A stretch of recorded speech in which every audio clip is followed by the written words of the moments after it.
Si vous avez cliqué sur cette vidéo, c'est que vous êtes forcément intéressé par notre formation en ligne. Alors, notre formation en ligne, qu'est-ce que c'est? Notre formation en ligne, c'est 8 heures de cours, étalées sur 4 séances théoriques et pratiques, où l'on va voir un grand thème des échecs qui est comment créer un plan. Comment réaliser un plan, c'est un atout, c'est un outil que tout bon joueur d'échecs se doit de maîtriser. D'ailleurs, c'est un thème tellement vaste qu'on a choisi de le détailler en 4 petits sous-thèmes afin de parvenir au but ultime et qui est de maîtriser cette compétence. Les thèmes sont les suivants: mieux jouer ses pions, recycler ses pièces, Créer des cibles et les exploiter, et finalement attaquer efficacement. Notre formation en ligne se déroulera sur la plateforme Zoom et pour ne pas repartir les mains vides, on vous a concocté un petit exercice, un avant-goût de quoi la formation va ressembler. Alors, on vous invite à le résoudre tous ensemble.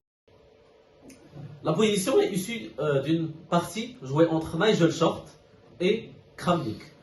C'est très au noir et ils ont un coup qui vraiment met fin à la partie d'une manière spectaculaire, un avantage décisif que Kramnik n'a pas raté. Si vous avez trouvé le coup D5, on vous félicite car c'est le coup qu'a joué Kramnik dans sa partie.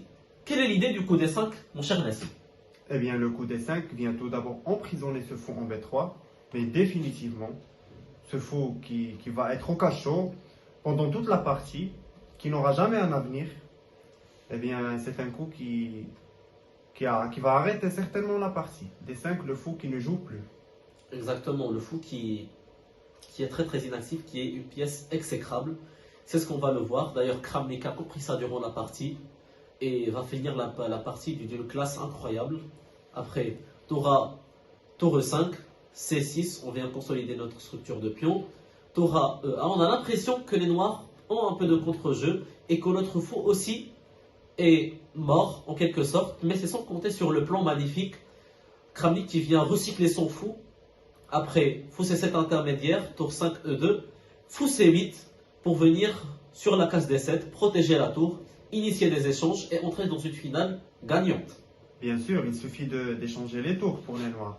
Et le plan du gain est aussi apparent que ça. Il n'a pas besoin de trop y réfléchir. Exactement, on va défiler les coups très rapidement après un coup comme A4 lambda. Surtout ne pas prendre le pion car ça serait donner une vie au fou. Ça serait catastrophique. Catastrophique. Et d'ailleurs, personne ne jouerait un coup comme ça. Là, fou D7, c'est le coup joué dans la partie. Fou H4 et on vient liquider les pièces lourdes. Fou G3 vient initier l'échange des fous. Bien évidemment refusé par l'ex-champion du monde.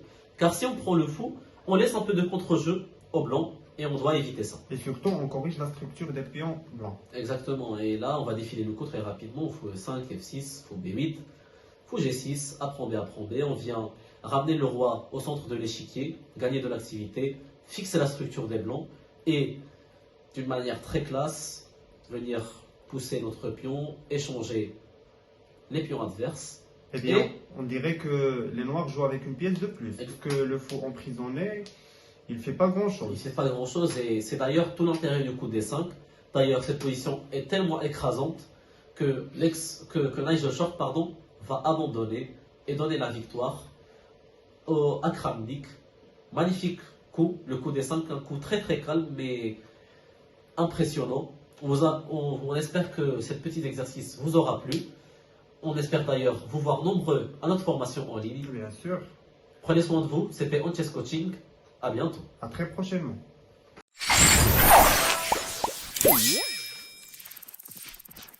Yeah.